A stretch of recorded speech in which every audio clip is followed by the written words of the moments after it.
cahaya mahabbah kepada Rasulullah SAW, cinta kepada Nabi, sampai hatinya itu di dalam itu terbakar memang, dan itu terlihat dari bau mulut Abu Bakar As-Siddiq. Tapi beliau itu orang yang mempunyai keimanan yang luar biasa, akhirnya bisa untuk mengajak, ya, mendidik, menenangkan para junior tersebut, luar biasa. Makanya Rasulullah SAW mengatakan, ya, itu kalau ada senior orang-orang tua, ya, kalau sudah tua itu jadilah orang yang pantas untuk dituakan. Jangan jadi orang tua karepe dhewe wae. Ana wong tua iku karepe dhewe, Pak. Biasane ngene masjid-masjid takmir iku wis tuwa gak gelem diganti. Nek wis tuwa iku wayahe ganti sambil mendidik remaja masjid. Ya. Tidak mau berpikir bagaimana caranya nanti kalau dia itu wafat dan meninggal, ono ganti. Mungkin kena ada di takmir kali. Iya. Kena ada di takmir. Lumayan minimal ya engko nek ono acara, ya, nanti nek ono acara Idul Adha untuk daging luwe ya.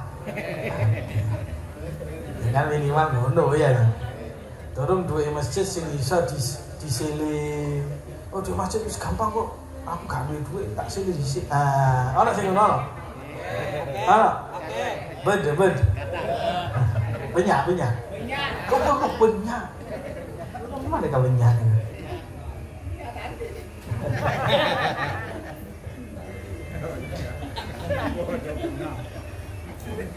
Terus Abu Bakar luar biasa. Sampai kata Rasul SAW, bagaimana iman yang dimiliki oleh Abu Bakar. Rasulullah pernah mengatakan begini, lawzi'a imanu Abi Bakrin ala imani ahlil kauni kullih la rajaha imanu Abi Bakr. Kalau keimanan Abu Bakar As-Siddiq itu ditimbang, diukur dengan keimanan semua umat manusia yang ada setelahnya, maka pasti keimanan Abu Bakar lebih unggul daripada seluruh keimanan manusia. Bayangkan itu. Iman itu ketokan kelihatan gimana? Orang kalau iman itu tenang, ya, tersenyum, tenang, ya, dilihat itu menyenangkan hati, ya, kok. Oh, nasi ngono. Wah, kok ada kabeh. Itu kelihatan. Idza ru'u dzikirallah. Mereka itu kalau dilihat kita langsung ingat kepada Allah. Makanya Abu Bakar langsung khutbah. Kata Sayyidina Abu Bakar, man kana ya'budu Muhammadan fa inna Muhammadan qad mat. Barang siapa yang dia menyembah Muhammad, maka Muhammad telah mati dan wafat. Wa man kana ya'budullah fa innallaha hayyun la yamut. Dan barang siapa yang dia menyembah Allah, maka Allah hidup. Langsung setelah itu, namanya orang itu kalau sudah wibawa, kalau sudah Allah Subhanahu wa ta'ala cinta kepada orang tersebut, seperti yang ada di dalam sebuah hadis qudsi, wudi'a alaihil ghabul fil ardh. Jadi omongannya itu langsung diterima di atas muka bumi. Begitu Sayyidina Abu Bakar menyebutkan kalimat tersebut, semua para sahabat langsung mereka menangis dan menyadari bahwa Nabi Muhammad telah meninggal. Bengong, Sayyidina Ali itu bengong, gak bisa ngomong. Sahabat itu semuanya bengong, gak bisa ngomong. Luar biasa itu Abu Bakar As-Siddiq. Ya, kita perlu orang-orang yang bijaksana seperti begini, sehingga tidak sampai terjadi yang namanya perpecahan. Begitu mereka mau untuk, ya kan sempat ramai. Begitu Rasulullah meninggal, jenazah Nabi masih ada. Itu para orang-orang Ansor sudah rapat, Pak. Jenazah Nabi masih ada. Rapat mereka. Apa? Mau mencari pengganti Rasulullah. Bayangkan Pak, ini ibarat ya, kiai ini si ono, iku mikirno siapa pengganti dia. Ini Nabi masih ada. Sudah kumpul itu mereka orang-orang Ansor. Datanglah Sayyidina Abu Bakar. Siapa lagi yang datang? Orang yang dituakan, orang yang punya pemikiran luar biasa. Kami pilih Abu Bakar. Kalau tidak ada Sayyidina Abu Bakar, pecah itu semua daripada kaum muslimin. Iki ono pemimpinnya dewe, iki ono pemimpinnya dewe, iki ono pemimpinnya dewe. Sayyidina Abu Bakar datang menenangkan mereka. Apa yang terjadi? Apa? Rasulullah sudah meninggal. Yuk kita cari pengganti. Orang-orang Ansor mengatakan, minna khalifah wa minkum khalifah. Dari kami golongan Ansor ada pengganti, dari kamu Muhajirin ada pengganti. Sampai akhirnya diredam oleh Sayyidina Abu Bakar dan beliau menjadi khalifah.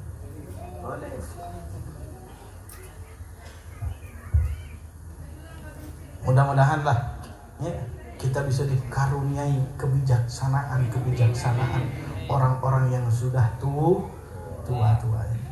Zaman sekarang ini kan ya berbagai macam tragedi, fitnah karena kurangnya kebijaksanaan. Banyak orang punya ilmu itu banyak, Pak. Sing duwe ilmu akeh. Sama dulu. Siapakah yang paling berilmu di dunia saat ini? Siapa? Iblis. Iblis itu saat ini adalah makhluk yang paling alim sedunia. Zaman. Lo umur iblis pira sampean? Pira umurnya, Pak? Umurnya iblis itu sudah puluhan ribu tahun. Kalau dia belajar dengan pengalaman saja, mungkin dia akan menjadi orang yang paling banyak pengalamannya, betul? Awalnya gak pintar iblis, tapi gak bijaksana iblis itu. Kita ini zaman sekarang butuh daripada orang-orang yang bijaksana. Yang bijaksana itu bagaimana? Yang tidak membingungkan umat. Umat itu apa sih? Enaknya dia Pak, no, Pak saya Pak. Enaknya dia apa? No? Gak usah ribut. Cak sembahyang, cak nang masjid, sembahyang Jumat, maca Quran, ya, kerja sing genah cukup lah ngono ta. Gak usah ribut. Sing penting kan mlebu surga. Penting mlebu surga, ya apa carane? Cak sembahyang, cak maca Quran, nggih. Sembahyang berjamaah, kerja, sembahyang Jumat, selesai kan mlebu surga ngono, Pak. Iki diputer umat iki. Ambek wong-wong iki. Bingung. Sampe apa gak bingung saiki? Ape melok sapa bingung? Nyoblos 1 apa 2 apa 3? Ya kalah iki lah politik. Perlu adalah orang-orang yang bijaksana seperti begini. Tapi juga ada. Bukan hanya sekedar orang-orang yang bijaksana, tapi juga ada orang-orang yang mereka mau mengeksekusi kebijaksanaan dengan ketegasan. Siapa itu? Umar bin Khattab. Perlu ada orang-orang yang tegas itu ya perlu Pak. Wong sing tegas itu perlu, tapi tegasnya pada tempat, bukan keras, bukan kasar, tidak, tapi tegas. Dan Umar itu adalah orang yang tegas. Cuma macam-macam kok. Sampai macam-macam. Bisa Umar. Cara ke sampai 16. Ini tok set. Jangankan manusia, setan saja takut dengan Umar bin Khattab. Cok menunggu setan takut. Jadi ceritanya begini. Hadis Rasulullah mengatakan, ya, Nabi Muhammad bersabda, inna syaitan la yafragu min dhilli Umar, fa idza salaka Umaru fajjan salaka syaitanu fajjan akhar. Sesungguhnya yang namanya setan itu takut dengan bayangannya Umar. Bayangannya terludi, Pak. Lu Umar, bayangan belayu setan-setan itu. Wa idza salaka Umaru fajjan salaka syaitanu fajjan akhar. Apabila Umar tersebut itu melewati satu kampung, setan akan cari jalan lain. Mari sampai ini pakai amalan nih. Sampai ning ono omah nggih akeh jini, akeh setani. Tulisono Umar Al-Faruq. Insyaallah hilang. Kondisi Umar Al tempel. Pakai kaki gak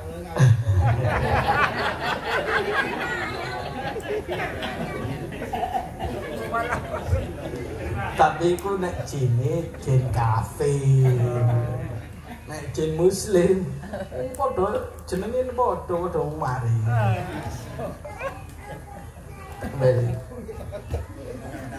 Itu dulu Nabi Muhammad begini, ceritanya itu begini. Nabi itu kan kadang-kadang sebelum zuhur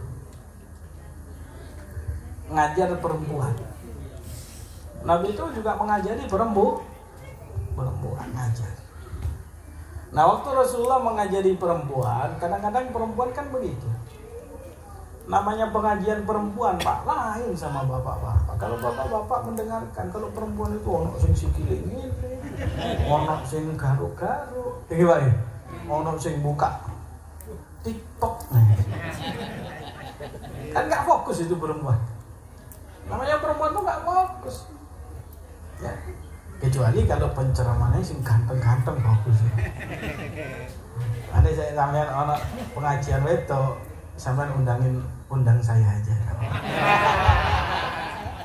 Bagus. Ya insyaallah. Gila percaya sama. Bagus. Jadi Rasulullah ngajar itu perempuan ada yang nyantai bersandar begini, ada. Sayyidina Umar masuk ke tempat itu, itu perempuan melihat Sayyidina Umar langsung tegap semua. Biasa. Perempuan kan begitu, Pak. Kalau kita itu terkadang terlalu lembek, diremehkan. Sama perempuan. Oh, lihat Sayyidina Umar, takut semua langsung begitu. Sehingga Rasulullah ketawa itu melihat itu, tertawa. Rasulullah ketawa. Ini perempuan-perempuan ini kan Suwaihibati Yusuf. Misalnya namanya Suwaihibatu Yusuf. Itu julukan dari Nabi Muhammad buat para perempuan. Perempuan itu segodo sampe. Ya. Ajari carane anu wedan kok. Sing durung rapi iki. Gampang iki enteng-entengan. Perempuan itu gak butuh wajah ganteng ini tau. Butuh rayuan korban. Masih sampean elek nek ngerayune api, entuk sing paling ayu. Iki serabi kabeh apa guru iki? Sudah. Mau nambah enggak? Mau nambah enggak? 2 kilo. Kan yang jauh, Pak. Takau begini. Wah.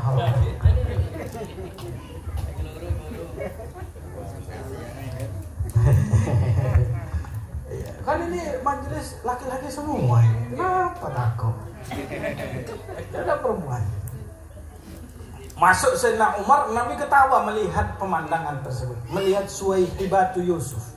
Perempuan itu Suwaihibatu Yusuf. Apa? Ngomong sesuatu, tapi sebetulnya ada keinginan lain. Ya. Sering dia itu menutup. Anu belikan es. Kamu mau es ini anu? Saya tidak punya uang. Dia kasih situ. Padahal itu bakhil juga artinya. Gue mau itu menutup-nutupi, sering menutup. Masuk itu Sayyidina Umar, mereka tegap langsung, takut. Rasulullah ketawa melihat itu. Kemudian Sayyidina Umar bertanya, ya Rasulullah, kenapa engkau ketawa ketika saya masuk? Kalau saya melihat pemandangan itu perempuan-perempuan itu. Ketika kau mau masuk, wahai Umar, mereka ketakutan. Sayyidina Umar marah kepada mereka para perempuan. Kalian lakai. Hei, kurang ajar gitu. Kalian itu lebih pantas untuk menghormati Rasulullah daripada menghormati saya. Kamu lebih takut sama Nabi, jangan takut sama saya.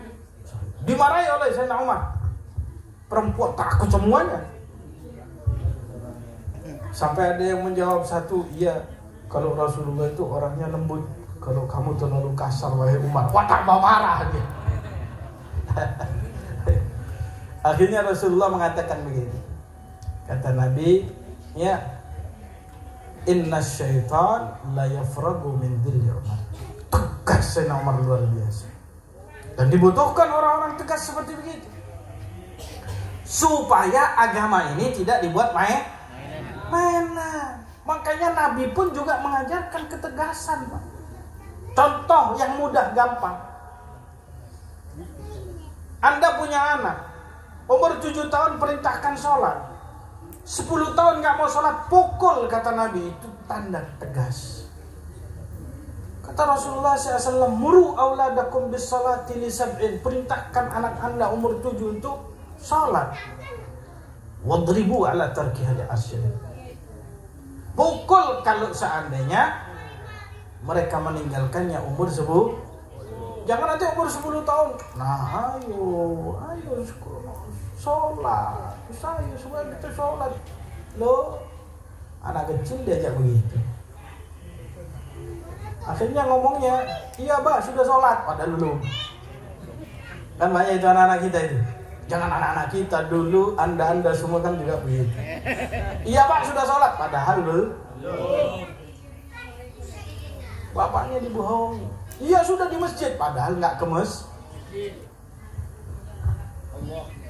Harus ada sifat tegas, itu harus ada, supaya ada rasa takut, wibawa. Dulu agama Islam, nggak ada yang berani dengan agama Islam. Kenapa? Wibawa agama Islam. Macam-macam. Lembut-lembut, waktunya tegas-tegas. Makanya di zaman Sayyidina Umar itu hampir 22/3 dunia itu bisa untuk disebarkan agama Islam. 2/3 dunia, Pak. Masuk sampai ke Romawi bisa ditaklukkan. Masuk sampai ke Persia bisa ditaklukkan. Ketegasan Sayyidina Umar dalam membangun daripada negara. Pak, nggak perlu lama. Sayyidina Umar memimpin berapa tahun? Berapa tahun? Anda tahu? Cuman 10 tahun. 10 tahun. Ibarat kalau zaman sekarang 2 periode. Berapa? 2 periode. 5 tahun, 2 periode. Cukup, jangan minta 3 periode. Kurang ini. Masih kurang 2 periode, minta 3 periode. Serakah dia. Sekarang dia mau ngasih titisannya. Nggak boleh main politik. Bebas politik. 10 tahun, bayangkan. Agama Islam tersebar 2/3 daripada dunia ini bisa tersebar daripada agama Islam dengan ketegasan daripada Sayyidina Umar bin. Jadi butuh tegas itu, Bu. Dan juga yang tidak kalah penting, Khalifah yang ketiga Utsman bin Affan. Apa ya butuh dana deh. Nek ceramah, nasihat, wong ditekesi kanan ini. Tandi pesek. Bingung. Kaleng-leng. Posang. Butuh dana. Butuh uang. Makanya tadi sudah diumumkan berapa kali butuh 60 juta itu. Engki, kurang. Engki nggak butuh dana. Sayyidina Utsman bin Affan, ya Rasulullah, berapa butuh? 1000 onta. 1000 onta, Pak. Keluar. Anda tahu 1000 onta? Satu onta itu seperti mobil Avanza Veloz. Satu onta Avanza berapa harganya? Itu seket itu orang soan. Itu model lama tahun 2009.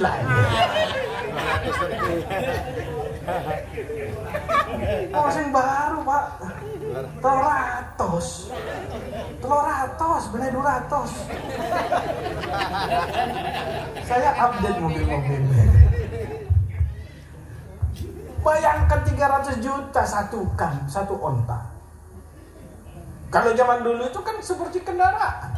Butuh berapa ya Rasulullah? 1000, siap. Utsman bin Affan. 300 juta kali 1000. Berapa Pak? 300. 30 miliar. Kecil, 300 miliar. Bukan 30 miliar, 300 miliar. Wah. Pantesan gak untung-untung Al-Ihsan ini. Kalkulatornya salah. Error kalkulatornya. Ini harus diganti kalkulator. Error kalkulatornya. Sudah sepuh, Beb, kalkulatornya.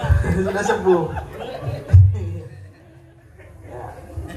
300 sekali keluar 300 miliar. Ada yang mau nyumbang 300 miliar.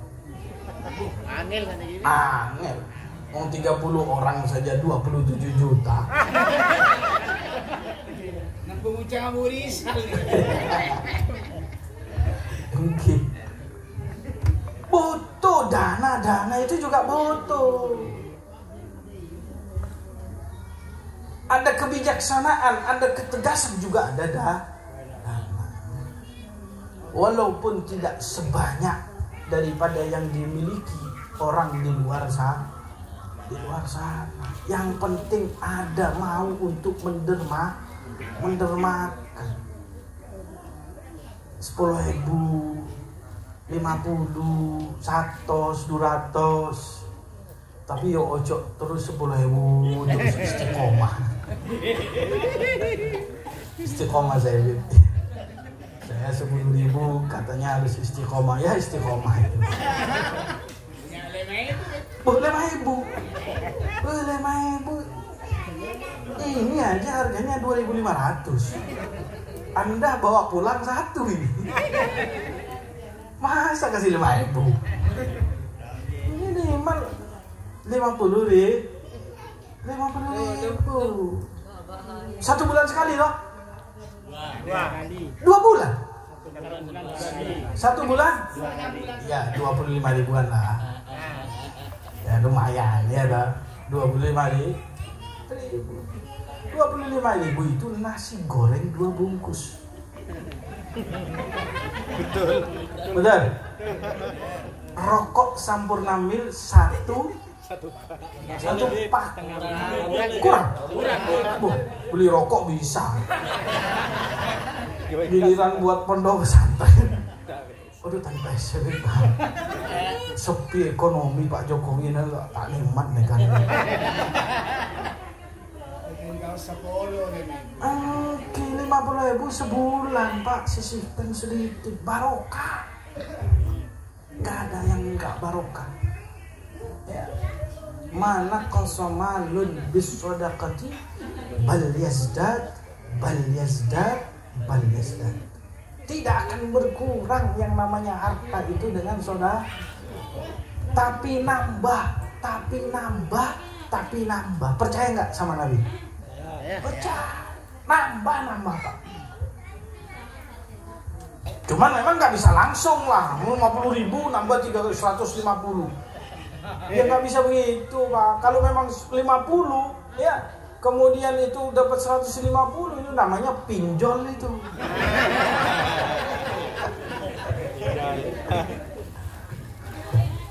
Iya, nggak bisa. Tapi nanti akan dikasih sama Allah. Nggak di dunia, nggak di akhirat. mathalul ladzina yunfiquna amwalahum fi sabilillah kamathali habbatin ambatat sab'a sanabila fi kulli sumbulatin mi'atu habbah. Orang yang infak fisabilillah itu seperti orang menanam satu biji akan menumbuhkan 700 biji. Tidak akan berkurang, tidak akan berkurang. Makanya kita butuh dana juga. Insyaallah, amin. Pondok Pesantren Al-Ihsan akan berlimpah ruah dananya, amin. Insyaallah tambah maju, amin. Dan yang terakhir, sudah 9:30 lebih. Biasanya sampai jam berapa ya? Jam 11. Sampai jam 12.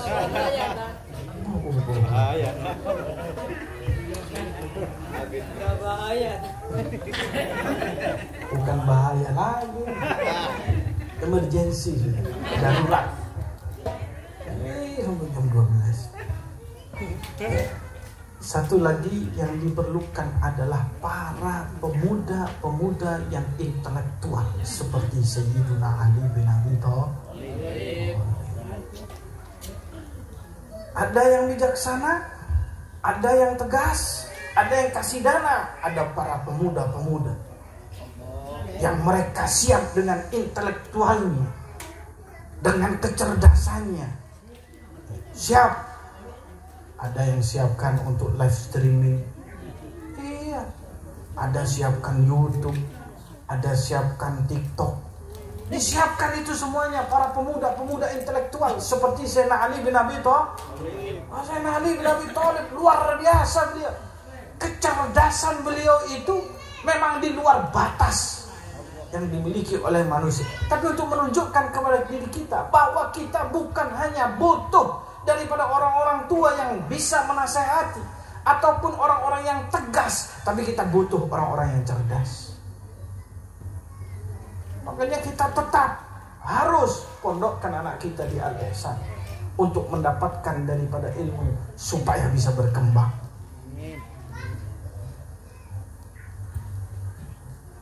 Makanya Sayyidina Umar bin Al-Khattab radhiyallahu ta'ala anhu, beliau mengatakan Sayyidina Ali itu di zaman Sayyidina Umar bin Al-Khattab, saat beliau jadi Amirul Mukminin Umar bin Al-Khattab, Sayyidina Ali tidak boleh kemana-mana. Ali, kamu di sini, tidak boleh ikut perang kemana-mana. Kamu tetap dengan saya. Kenapa? Intelektual luar biasa. Ada masalah-masalah Ali bin Abi Thalib.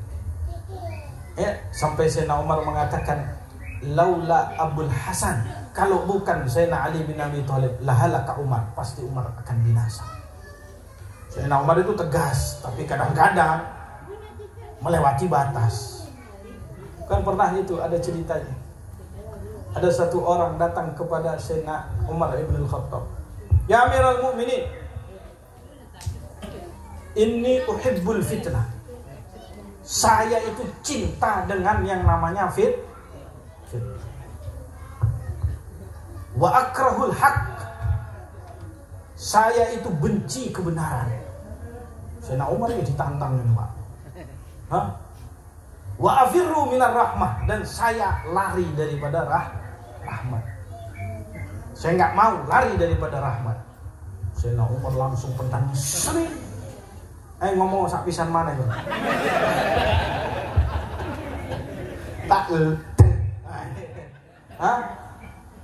Macam-macam. Modelnya Sayyidina Umar ini ada darah Madura ini. Jadi caro.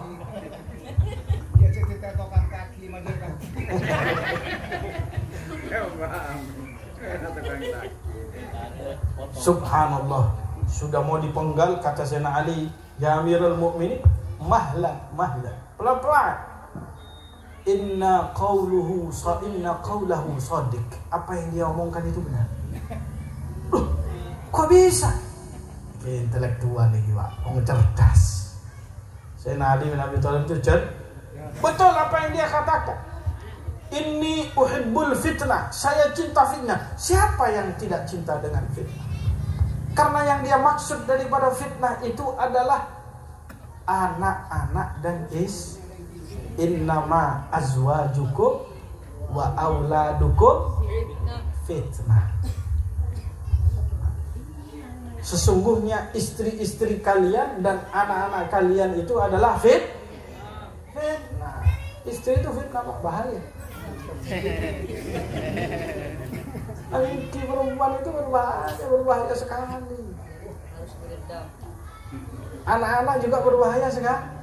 Makanya jangan berpikir nambah istri. Cukup 3. Apa tuh? 1 aja cukup. Lihat itu beliau, ya, Kiai Mahrus 1. Betul? Alaiha nahya wa alaiha namut wa biha nub'ats. Mate urip setung. Banyak Pak. Mau nambah tambah fitnah. Betul?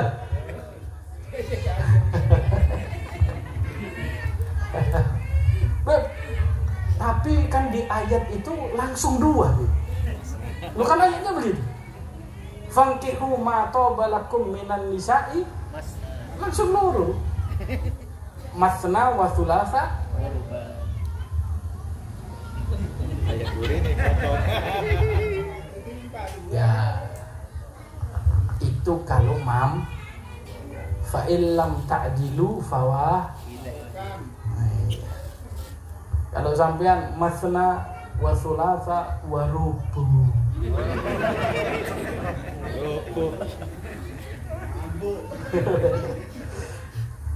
Betul itu omongannya, wahai Amirul Mukminin. Kenapa? Karena yang dimaksud fitnah itu adalah istri dan anak. Rasulullah pernah bersabda, hati-hati sama istri sama anak. Maksudnya didik dengan baik.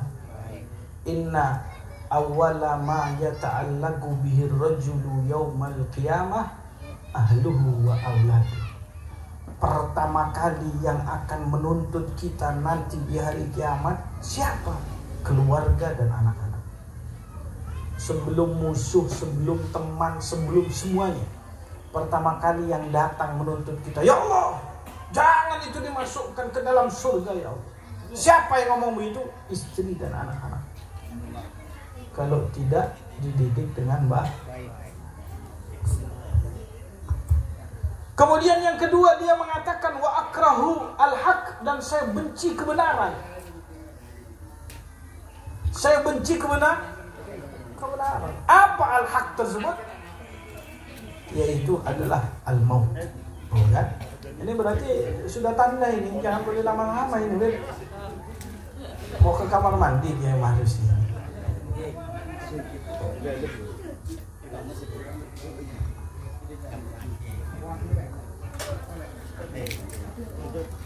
Fadal.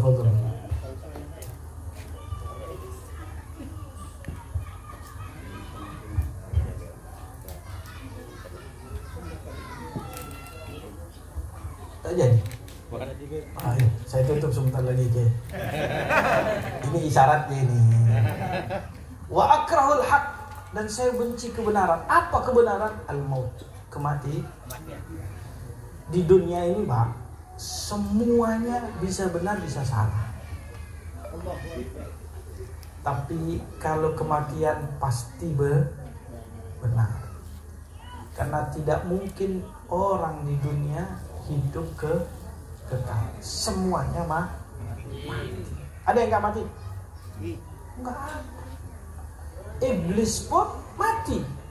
Fa'anzirni ila yaum yub'atsun. Hanya saja dipanjangkan umurnya. Tidak, semuanya bakal mati. Tapi kita benci kematian. Siapa yang senang kematian? Ada? Ada yang senang? Senang? Aku. Padahal sudah dapat bonus banyak. Masih takut. Semua kita benci kematian, tapi itu adalah kebenaran yang kita tidak akan pernah keluar dari, mau tidak mau. Semuanya pasti mati.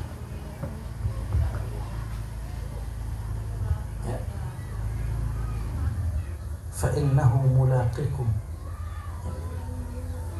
walau kuntum fi buruj musyayyada illa al-maut alladhi tafirruna minhu fa innahu mulaqikum. Sesungguhnya kematian yang dimana kalian lari darinya akan bertemu dengan dia. Pasti. Dan yang terakhir, wa afirru minar rahmah, saya lari daripada rahmat. Yang dimaksud rahmat itu adalah air hujan. Nah, kalau malam ini ada hujan, lari nggak? Lari nggak? Lari nggak? Lari apa nggak lari? Yakin? Kamu duduk di sana nggak lari. Kamu duduknya di sana. Coba di sini. Saya aja lari. Untung malam ini nggak hujan. Alhamdulillah. Nah, ini kecerdasan yang dimiliki.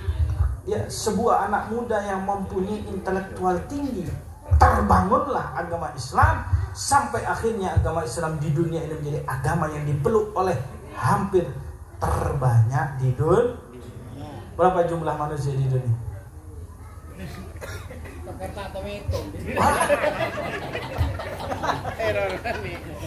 Tong tak bisa. Tong kebin kasih berempat. Tak bisa. Cuman kalau punya ini itu yang dibaca ojo ayu ting ting tong. Lihat coba Google populasi manusia, lihat hal-hal yang bermanfaat. Jumlah manusia itu kurang lebih sekitar 6,5 miliar. Dan jumlah umat Islam itu hampir mendekati separuh di antara mereka. Kok bisa hebat begitu? Keempat khalifah ini menjadi fondasi keberhasilan dari agama Islam. Mudah-mudahan insya Allah pondok pesantren Al-Ihsan ini diberikan oleh Allah Subhanahu wa Ta'ala kejayaan sampai hari kiamat, diberikan keberhasilan oleh Allah, diberikan kepada seluruh alumni-alumninya. Ada yang berpikiran bijaksana, ada juga yang tegas, ada juga yang berani untuk mendonasikan daripada hartanya sekaligus mempunyai pemikiran-pemikiran yang intelektual. Saya kira mungkin itu yang bisa saya sampaikan pada malam hari ini. Kurang lebihnya mohon maaf. Insya Allah nanti doa ditutup oleh Kiai Mahrus. Assalamualaikum warahmatullahi wabarakatuh.